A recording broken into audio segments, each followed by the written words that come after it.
All right, hello everyone. We're here with Alana Marks, Executive Director of the Club 420 class, and we're here to talk a little bit about Club 420 event registration. So, Alana, could you tell us a little bit about yourself and our topic today? Yeah, hey everybody. Just wanted to talk about event registration and the easiest ways to get the information out and figure out when you need to register and when the deadlines are. So yeah, let's get into it. All right, so when do event registrations open? Our event registrations open about 90 days prior to the event at noon Eastern. And I say about because we don't open our events on the weekends and we don't open them on holidays. So we're a little bit flexible on the dates. We want to open them on weekdays so we're not messing up anybody's holiday plans. Um, We've also added a column on our website in our upcoming schedule that has registration entry dates to try to streamline the process a little bit more so everyone has the information. And also, we put it on our social media. We like the week leading up to the event. We want to make sure everyone has the information. So we just want to get those dates out to everybody. Great. And when you're registering, can sailors register as just one person and add their teammate later, or do they have to register as a team at that time of registration? Technically, you can register as one person, but for our larger events where we do have a wait list, as soon as that wait list starts, you have 14 days to put your partner on the registration, or you will be moved to the wait list. So it's easier if you just know your partner and you know who you're sailing with to just put everyone in right when you register. Great. And you kind of touched on that a little bit. Does anyone get priority registration, or how does like the priority versus wait list work?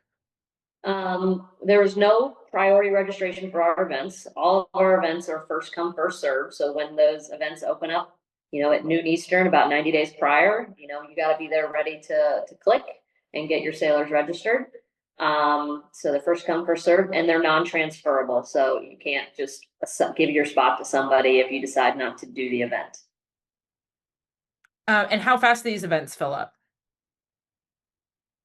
Some of our events fill up very, very fast. For instance, like New England's or Nationals and Fleet Race Midwinters will fill up in a few hours or within a day. And some of our other events may not. And what we've determined is it's really location. Certain areas of the country have more of our members, so those events tend to fill up a lot quicker. And is there a cap on how many boats can register for each event? Yes, we have registration caps on all of our class sanctioned events. This helps our host clubs plan and know what to expect. Our regional events are all capped at 80 boats. We cap those at 80 because they're 2-day events and we don't split into fleets, so everyone is just raced as one fleet.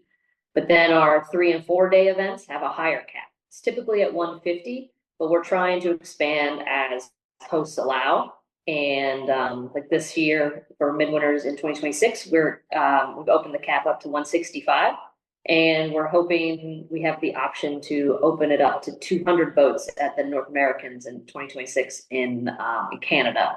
It's really just based on what the hosts can handle. Some can only manage 150 due to parking lot constraints, where the boats are setting up, or they're limited by their sailing space. So we respect the hosts that are hosting our events, but we are trying to expand where we can.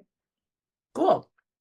So what happens if a sailor is waitlisted? What should they expect from an event where they've been waitlisted? So starting in the summer of 2025, we added a requirement into our notice of race that says you have to have a skipper and crew listed on your registration. Because if a wait list starts, you would be moved to the wait list after 14 days if only one sailor is listed. So this has helped speed up our wait list process and helps prevent no-shows at events. So after that 14 days is up, if there's just one person in your boat, you just get moved to the wait list, and then we start allowing people in off the wait list. But if you are waitlisted, you need to make sure you do have a skipper and a crew listed, because if you don't, you'll be skipped over as well because you're not fulfilling the requirements of having a skipper and crew listed.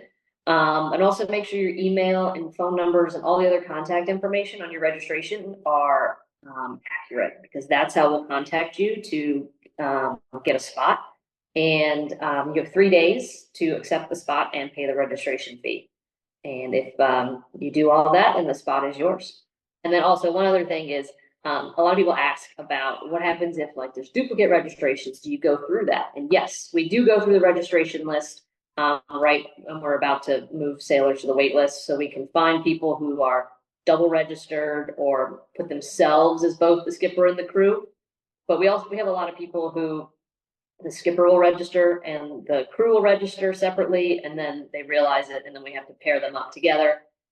So there's usually a lot of movement when we get the wait list in like the first like 14, 15 days. So there's a lot of movement. Cool.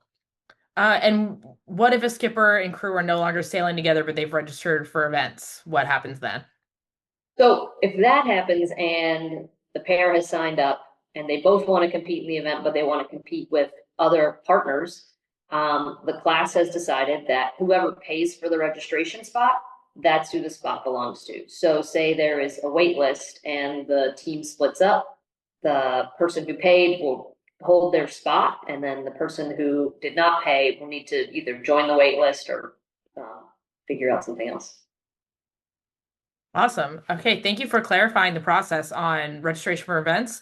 We've got a pretty full calendar this summer, and we're all looking forward to getting registration open and having as many sailors on the water as possible. So thank you for being here today, and hopefully that cleared up some people's questions. Awesome. Thanks, Lexi.